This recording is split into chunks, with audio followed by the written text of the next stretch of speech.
Hi, and welcome to the Unknown Secrets of SEO podcast. Welcome back to another Fun-Filled Edition podcast number 45. We had to verify that. It's been a while. I've been out on a project in California. I'm glad to be back.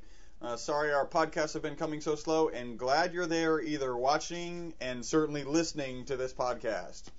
As always, when we get started, we want to make sure that you know how to follow us. We are broadcasting this live video. Hello out there. Hello. To Ustream TV land or yeah, internet land. Internet land. You can find that stream where we typically broadcast at 9:15 Central Standard Time every Friday. Today it looks like we're doing it about 9:40. 10 till 10. It's a slow day here. But we're glad you're joining us. You can go back and watch the video of this so you can actually see us live. Or not live, recorded at that point because it's no longer live. You can find it at ewebstyle.com/Ustream. That's the letter U and then stream, and that'll automatically send you to our Ustream page. Okay. You can also stalk us on Twitter. Go to twitter.com and then type in ewebstyle. And you can also find us on Facebook. Facebook, the easiest way to get there is to go to our site, ewebstyle.com/Facebook. That will forward you to the our Facebook business group page. It's not a group page. Fan. And you can become a fan of eWebstyle. And we appreciate all our fans out there. We're getting more and more feedback. We love it. We're getting more and more listenership. We love it. We're happy to be entertaining you. We've got I forget, what was the guy who complained last time about our time? Sangvi? I don't know. Yeah, so we're going to be mindful of not talking about too much generic stuff and really getting into the meat of SEO.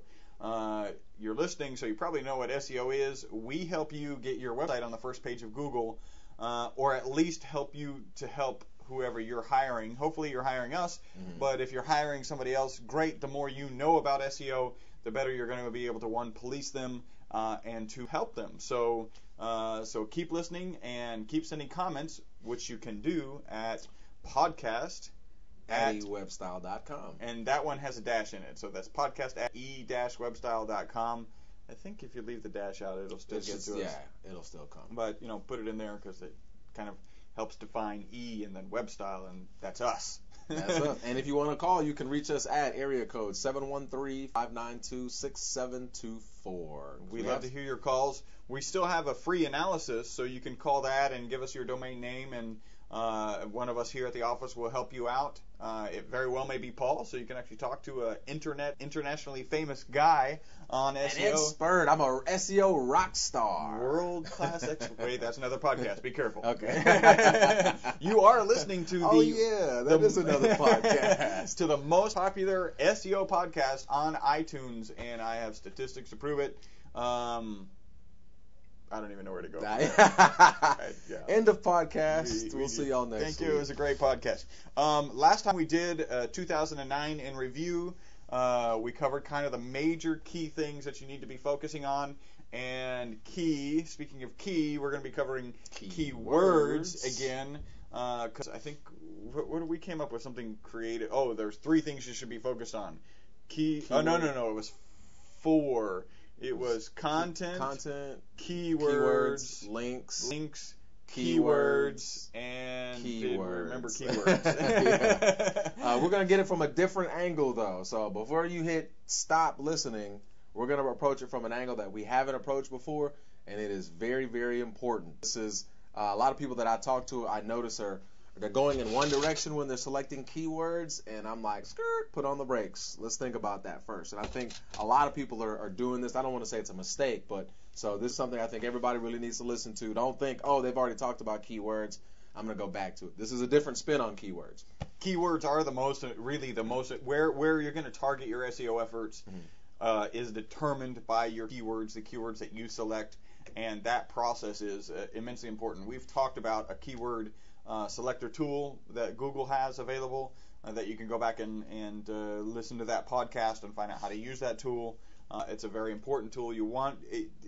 Seriously, keywords are almost everything. You can have amazing SEO skills or a team working for you. That's amazing. And if they're focused on the wrong keywords, you are not going to get any ROI, There return you go. on investment. So this is going to be very valuable. We like to cover a little bit of news, and Paul's Some got interesting stuff in the news. I found this yesterday, February the 4th. It's about Twitter, and if you're not on Twitter, you need to be on Twitter. We're on Twitter. I have my own Twitter. I don't really do much, but I'm getting better at it. But the CEO of Sun Microsystems resigned yesterday or 2 days ago via Twitter, and I'm thinking, okay, you have 140 characters. What can you put? Yeah, it wasn't a long resignation letter, was it? Yeah. When the first thought that came into my mind was, screw you guys, I'm going home. home. From Cartman and South Park. You can get that in 140 guys, characters. I'm going home. What else is in the news? Apple came out with the iPad, which got a lot of press. I'd love to hear your opinions, because we were talking before the podcast, and it looks amazing, and the video is unbelievably well done marketing, and for what it does, it is Apple, so it does it incredibly well, and I won't buy one. I know. The user interface is going to be awesome. Yeah. It's going to be awesome. That's like, I don't know, the user interface on a Segway is great. Yeah. I'm not buying one, right? There you go. Well, maybe if they were like $150, I'd go buy one. Hey, It's a little why different. And I just don't need it. I don't know what it's. I think it's very cool. I'd love to play with somebody else's. Yeah. Or one I had for there you free. go. Yeah. Which actually another point in the news. Google and this is my own personal opinion, but I think Google and Apple are going to start butting heads here. What happened recently is, Apple came out with the iPad. Google's actually going to come out with a version of it they've been working on for a while, actually. I didn't know this. And Google and Apple have some of the same board members on each other's board. So the guys from Google stepped down off of Apple's board, saying that, hey, Apple's saying, hey, you guys are getting into our core business. You came out with the phone, competing with our iPhone. Now you're coming out with this pad, You're interrupting our off the board. Get the hell off of my board. So I think there's going to start being some major competition going between these two companies, which makes it better for everybody else. And the last thing I saw in the news is that Yahoo is selling hot jobs. If you haven't noticed lately, Yahoo's been getting rid of some pretty big assets. GeoCities they got rid of. They just shut down GeoCities, right? They shut down. Okay, didn't hello. Sell it, shut it down. We got a buttload of traffic still. Let's just turn it off. Yeah. I would have been, give it to me. Thank you. I was definitely taking it. Figure something out. So watch. I think that this is going to affect just how Yahoo is perceived in the search community. They've given away their search responsibilities to Bing. They're selling off major assets. So I don't know. Yahoo. Well, you mentioned earlier, like a company is supposed to focus on their core competencies. What's Yahoo's core competency now? Search. Wait. Doesn't Bing do their search? Bing does their search. Wait a minute. Advertising? Okay, portal. Maybe they are a world-class portal, which happened to be a Netscape. which happened to be a dime a dozen. Thank you. I remember Netscape. I hope Yahoo doesn't take that route. Path, are they even around anymore? Netscape? I think they are. Okay. I don't know. And there's some people out there like, what? What? Yeah. Netscape was the bomb back in the day. When we started doing web design, we actually designed, and I know I've mentioned this in one other podcast, we actually designed our websites for Netscape. Okay. Only because that was the preeminent browser. Then we slowly had to start designing for Netscape and IE because IE started gaining in popularity. For a while there, we were only designing for IE because, again, it was the dominant browser, and by a significant margin. And now we're having to transition and start, accommodating Firefox because there are subtle differences that can have a significant impact on the look and feel of your, well, not really the feel, but the look of your browser. Images can get juxtaposed and things like that. So now in our shop, we've got a design for 2 browsers. Thank you, Microsoft, for not conforming to the specifications of HTML. Thank you very much. All right. And I was reading, I was reading a list of bizarre complaints that web people have had, and one of them was like, so we want you to do our website, we don't want you to use any of that HTML crap because our technical guys don't know how to use it. Are you sure you want a website? You sure you want a website, right? Like, here's your website. All you need to do is hand out this CD to people. It's totally not in HTML. I want you to paint my house. I don't want you to use paint. No paint. No paint, though. No. You got to get it done my way. Okay, let's talk about some keywords. I had someone call. I want to say thank you to T at teespurplemartinishop.com. She called T's Purple, just the letter T. Oh, excuse me. T. Let me give you some backlink love here. TEES purplemartinishop.com. Cool. I like the name. I like the domain name. That's cool. She sells a lot of purple and a lot of cool martini glasses and stuff. She came in a while back, asked for analysis, and we talked. She gave me a call over the Christmas holiday and had some questions just about keyword selection. So it prompted me. I said, other people would probably benefit from this. And I found an article actually from eZine. I do a lot of research and reading on eZine. A guy by the name of Kelvin Johnstone had an article that says most searched keywords, not always the best approach. And what? Yeah. What? The basic concept is, okay, let's say I'm a plumber and I go after plumber. I'm going to select plumber as my keyword, or let's use the example of let's say you're a hypnotist, okay, who knows how to help people quit smoking. Okay. So the first thing that comes to your mind is what keyword? Stop smoking or quit smoking. Yes. So yeah. So I'm gonna optimize my website for those words. And you're saying that's wrong? Yeah, that's wrong. And here's why. Well, unless you got a staff or you hire eWebstyle, that's gonna be tough, And when T and I were talking, I said, well, here's basically what you're gonna have to do. You got to look at your keyword. How competitive is that keyword? Stop smoking. How many? It was million. Was it in the millions? Millions. Yeah. If you're gonna select a keyword that gets 1 million plus searches per month, everybody else and their mama is going after that same keyword. Here's a suggestion. Here's what I do. You want to look at your competition. So type in stop smoking on the right-hand side of Google. You want to see results 1 through 10 and you may get 35 million results. Okay, that you are competing with every single person that's on that list for 10 spots. Yeah. So think about that. And I've said this in a previous podcast. If you want to go after stop smoking, Google stop smoking, look at everybody on the first page. You're going to have to knock one of them out, essentially. Yeah. You're going to have to out SEO them, so out keyword them, out link them. So you want to look at all those people and then look, if it's 1 through 10 of 35 million, Yeah, it's a tough road. And even, in the particular case of Patrick Wanis, we are working on some of the quit smoking keywords. And we've opted for something more specific, like quit smoking hypnosis, as opposed to quit smoking. And we've even gotten down into cities: quit smoking hypnosis, Miami; quit smoking hypnosis, Houston. Those names. So because we're more likely to have success on those with the budget that we're given. Right? Given an unlimited budget, we'll get it done. That's not a problem.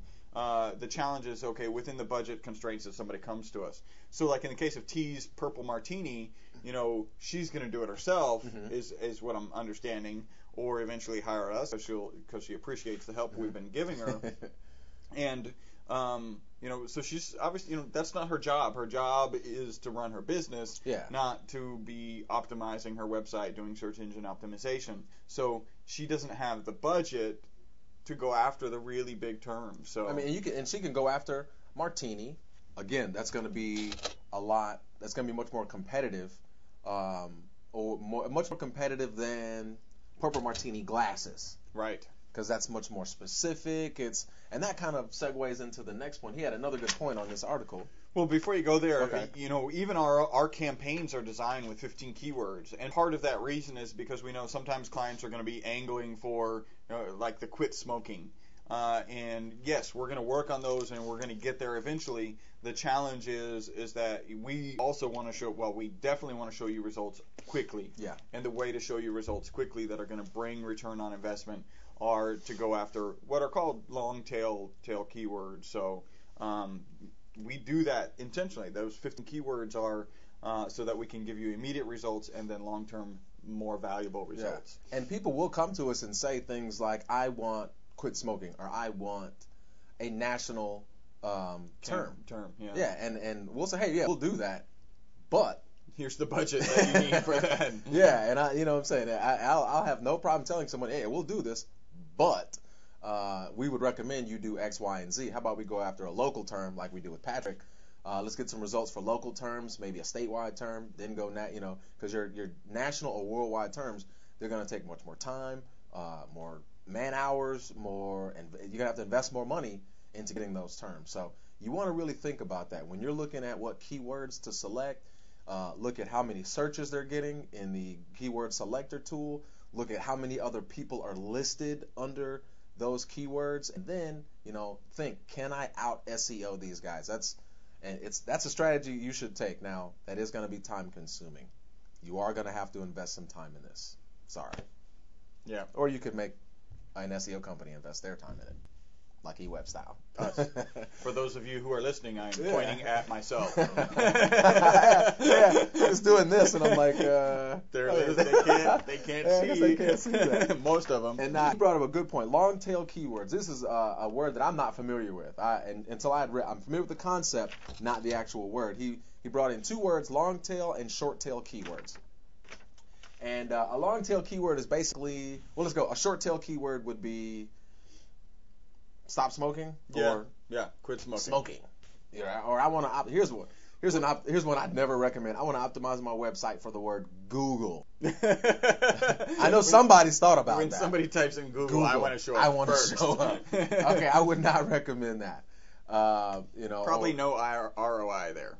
There you go. But and the long tail version of that would possibly be, is Google the best search engine?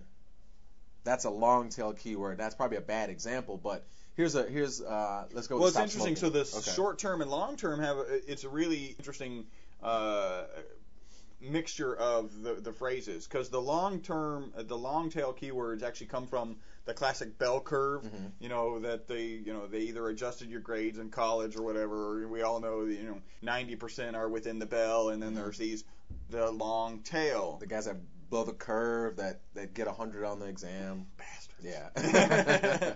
So the long tail is also typically longer keywords. Yeah. So, instead of quit smoking, it's quit smoking hypnosis CD Miami, right? So it's actually a longer keyword, and it's the long tail because they call it the long tail because it doesn't get as many hits as those words that are in the bell curve, and it still gets enough traffic to go after. It's easier to get, so go after those first. Spend your time on them. Like he says, the long tail keywords give the short results. They give much more. It's much more specific as to what you're looking for because it's more words.